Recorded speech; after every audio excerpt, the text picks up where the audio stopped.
Welcome, runners, to the Great American 5000 Recap Show presented by Buddy. I'm your host, Casey Baum, with leaderboard updates for Friday, July 10th. As always, we'd like to thank Kroger for sponsoring the Great American 5000 and this recap show. Thanks so much for your ongoing support. Just a quick heads up before we get started that the show's format is going to be switching to more of a weekly basis going forward. Let's jump right into the leaderboard for Friday, July 10th. Ultra running in Nairobi has taken the top spot in the Ultra Open 12-person category, followed by Saints XCTF.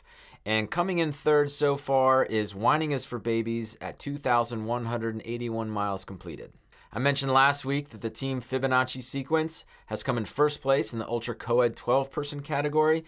Now in second place is Mega Runners, and closing in on the third place spot is Rogue Misfits with 2,950 miles completed, almost at the finish line. Team Studs has extended their lead in the Ultra Female 12-person category with 2,399 miles completed, followed by a close race between the Soul Sisters and New York Athletic Club. There's a close race in the female 24-person category with the Transcontinental Snail Road Runners currently in the top spot with 2,366 miles, followed closely by MRTT Vienna, no holding us back. Congratulations to Just Us Runners for taking the first spot in the Co-Ed 24-person category. The team Eric is 40 has taken second place, and the original Quarantine is almost finished with 2,955 miles completed. The top three teams in the Open 24-person category finished last week with the Mashingo Misha Track Club in first, Sea to Shining Sea in second, and Team Derechos in third.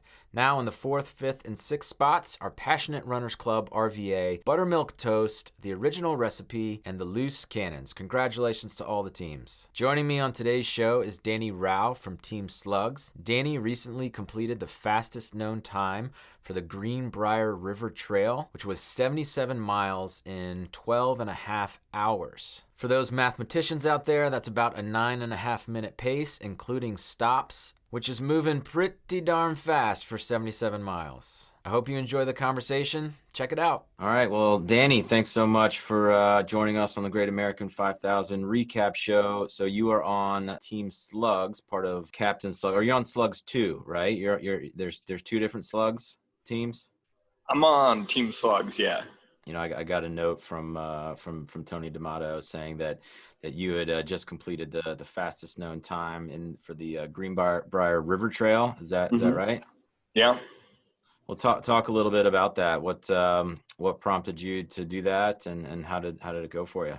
Well, so I guess I need to talk about my inspiration for doing it, because I've never really done a long race or a run like that. The furthest I've run is 36 miles.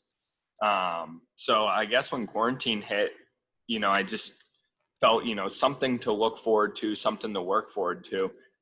So I started running 100-mile weeks, just like as a challenge, something, to look forward to every day, running. And it went well. And I've been a runner my whole life. I ran in college, but I've never run 100-mile weeks. So I was getting super fit and kind of looking for a challenge, and of course no races or anything.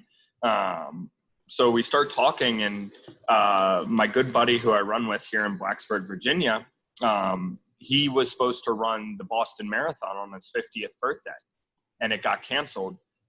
So he ran the New River Trail here, which is like 55 miles on his 50th birthday, instead of the Boston Marathon. So that got me thinking. I'm like, well, maybe I should try one of these like rail trails beginning to end.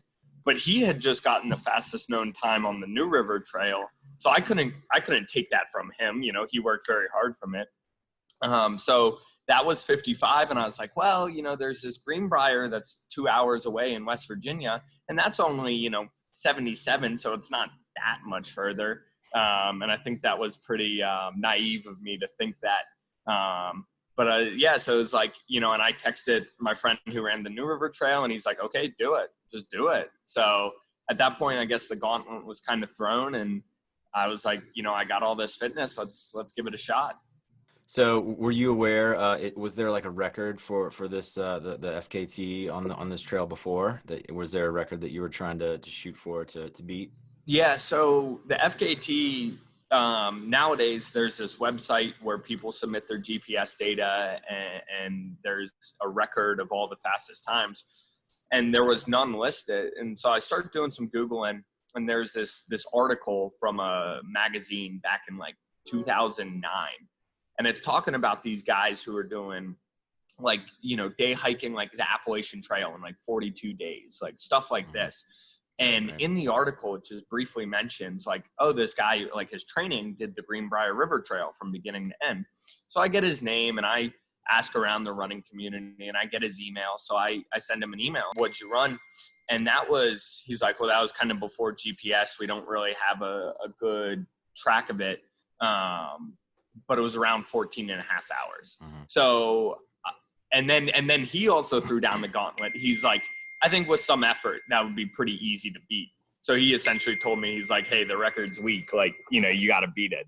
So that 14 and a half was the previous record. And I was able to do it in 12 and a half.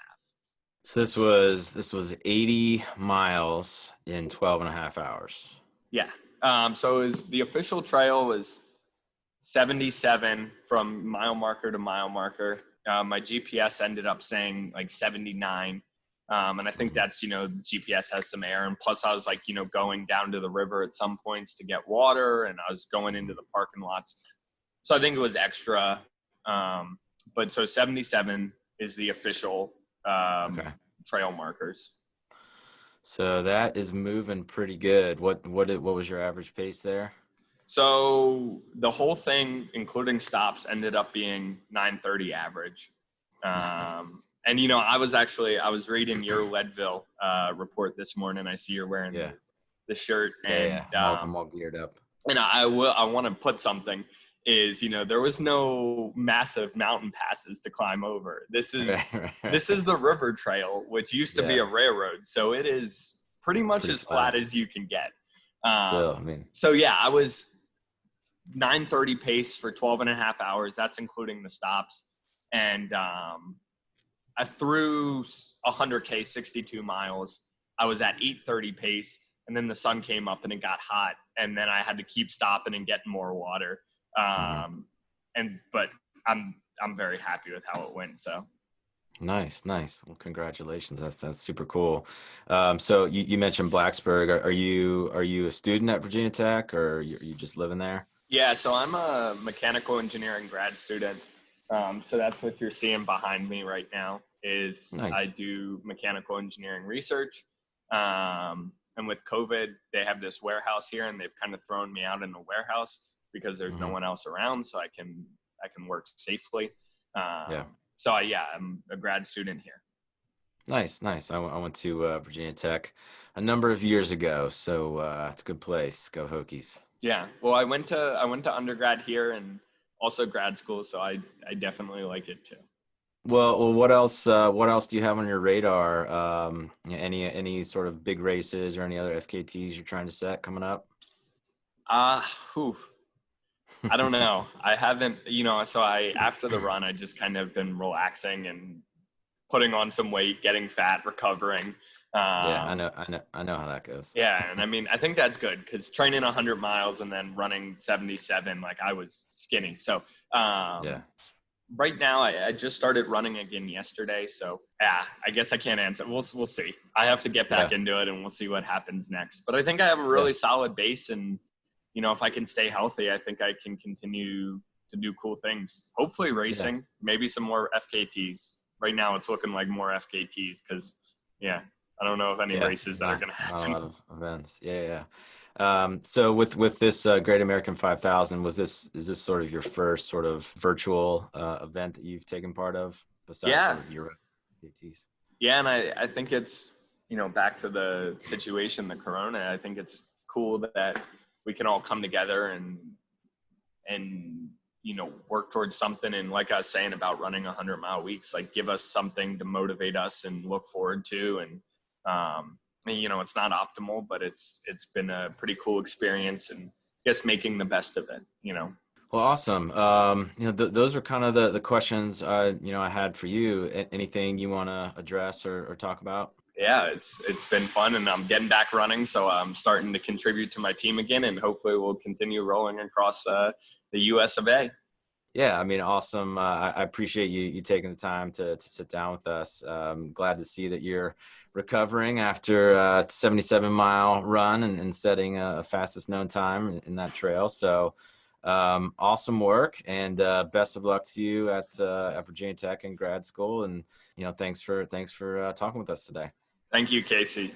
Stay safe. All right, Danny. I appreciate it. You too. Take care. See ya. Bye. Thanks so much, Danny, for sharing your story with us, and thank you all for watching. As always, please comment, please subscribe to our channel so you can continue to get updates on the Great American 5000. Until next time, I'm Casey Baum with Buddy. Stay fearless out there.